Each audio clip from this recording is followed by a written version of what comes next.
Yes, sir. And just like that, we're back with another episode of What Life Can Be. Man, we got a crazy one. We got the government giving people drugs, experimenting with mind control people. Yeah, that's right. Let's get into it. I was given a glass of Kool-Aid, and so were the other children. This Kool-Aid was spiked with LSD. It was horrible.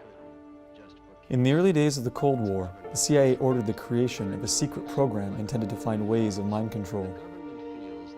They funded an army of psychiatric institutions across the United States and Canada to perform experiments on unsuspecting patients using psychedelic drugs, sensory deprivation, electroshock treatment, and more.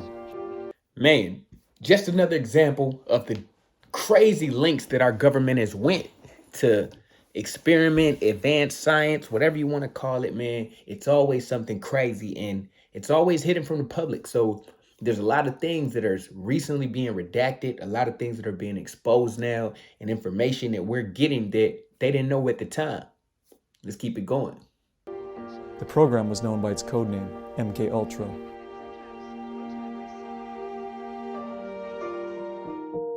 At the end of the Korean War, a number of freed American POWs came home seemingly brainwashed and espousing communist propaganda. American officials suspected that the soldiers had been subjected to what they thought were new communist mind control techniques. Alarmed by the situation, the newly formed CIA allocated $25 million for psychiatric experiments on human beings.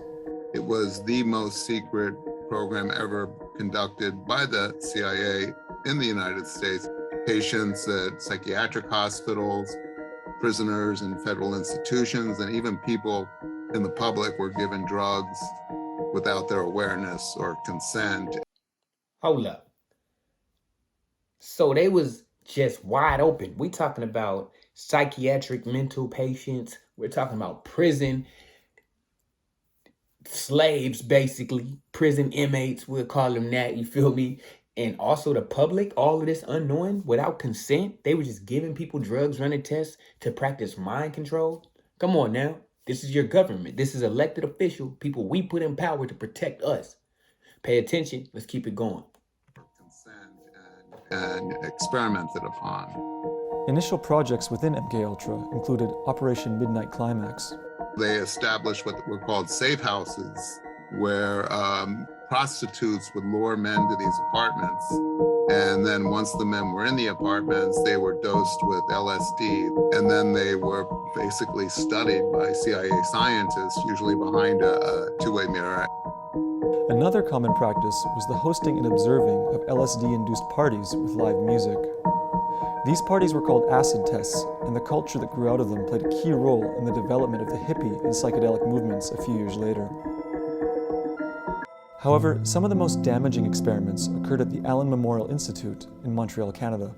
There, under the direction of infamous Scottish-American psychiatrist Dr. Ewan Cameron, unsuspecting patients, many of whom had common ailments such as postpartum depression, were experimented on with aggressive drug cocktails and extreme techniques. My father was a victim of Dr. Cameron. He was a 27-year-old, healthy skier, canoeer, very athletic, and he had asthma. They told him if he went to the Allen Memorial, they could cure his asthma. My father, Charles, was a patient of Dr. Cameron's. He had a trigeminal neuralgia, it's called, where there's a pain in the temple that radiates into the jaw that apparently is excruciatingly painful. They told him that it was psychosomatic, which it's not, but in those days, what did they know? So they sent him to a shrink. This shrink that he went to was working with Cameron, although we didn't know. So he put my father right into the program. I was having trouble with my parents. My father and my stepmother decided to put me in the Allen Memorial Institute. They had no idea what went on in there. I was 16 when I was there. Dr. Cameron pursued a concept he called depatterning, which was meant to reduce patients to an infantile psychological state wherein doctors could take advantage of the person's cognitive vulnerability to attempt to rebuild their mind under the doctor's control. A popular method of choice to achieve this was called psychic driving. The day that my father was brought to the hospital, they immediately put him on insulin to put him into like an insulin coma. They took clips from the interview with the shrink and put it on tape to run a loop under his pillow while he was put into this sleep treatment. Man, okay, yeah. So they're definitely trying to control people's minds and seeing how they can even attack in the subconscious while you're asleep to reoccurring messages. And if they were practicing this stuff back then, I can only imagine what they're practicing now with what they learned from that and with what they learned from those drugs. And it probably has a lot to do with the current drugs that we have on the market and the things that they're trying to get us to take. Make sure that we're aware, man, like the world is not what we think. This is what life can be. The people that are in power that we voted to protect us might not be on our side and they might not be protecting us at all. Let's keep it going. He also was put in an insulin coma for 36 days with a recording beside him saying that your mother hates you over and over and over and over and over. That was beside my bed constantly, repeated 250,000 and 500,000 times.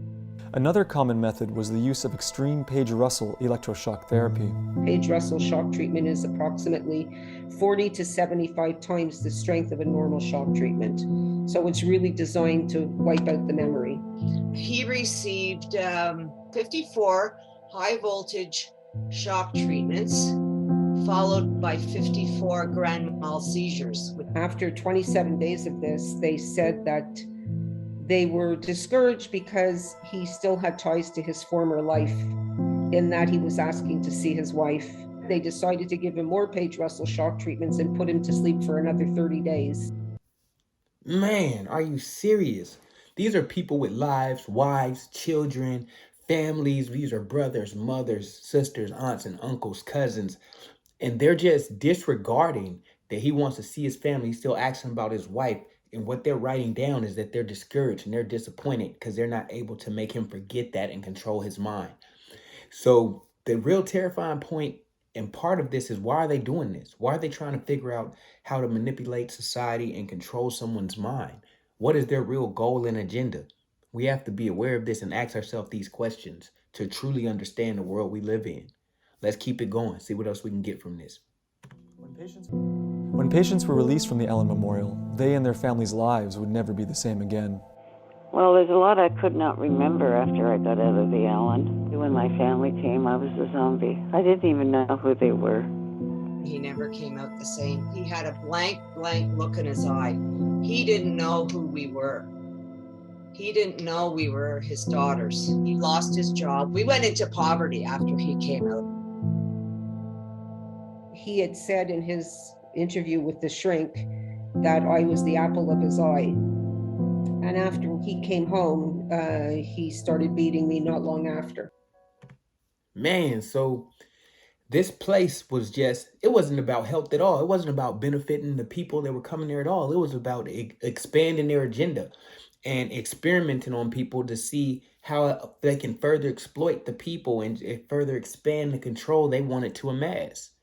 Man, this is a terrifying story because this was years ago and I don't know how much progress they made with their efforts. Let's keep it going, see what else we get. In 1973, the MK-Ultra program was terminated, and some of the evidence of its activities was systematically erased. The whole thing was basically discovered because of a whistleblower named John Marks, who wrote the first book really about the program called The Search for the Manchurian Candidate. There were congressional hearings here in the United States in the mid-70s after it had been exposed.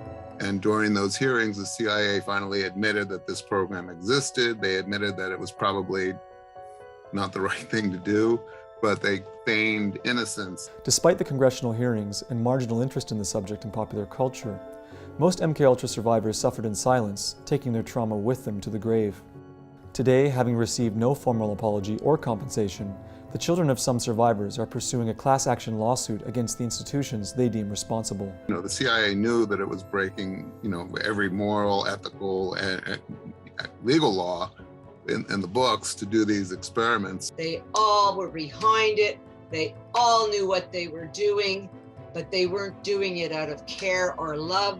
They were doing it out of military and political reasons. I am on medication now because of what happened to me when I was 16. I have not had any compensation or apology. I want everyone to know in Canada what went on in that horrible, horrible hospital. While historians and survivors have exposed MKUltra's exploits to the world, much remains unknown about its extent and wider impact. Given the highly sensitive nature of the program's activity, it is likely this will remain the case for years to come.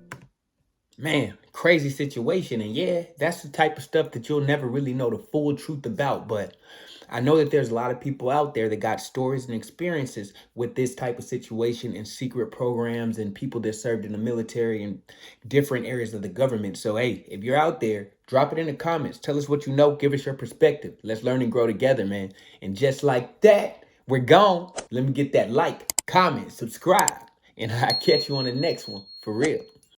Not for nothing, I cut my heart out, left it on the road. I came up, I've been using my mind.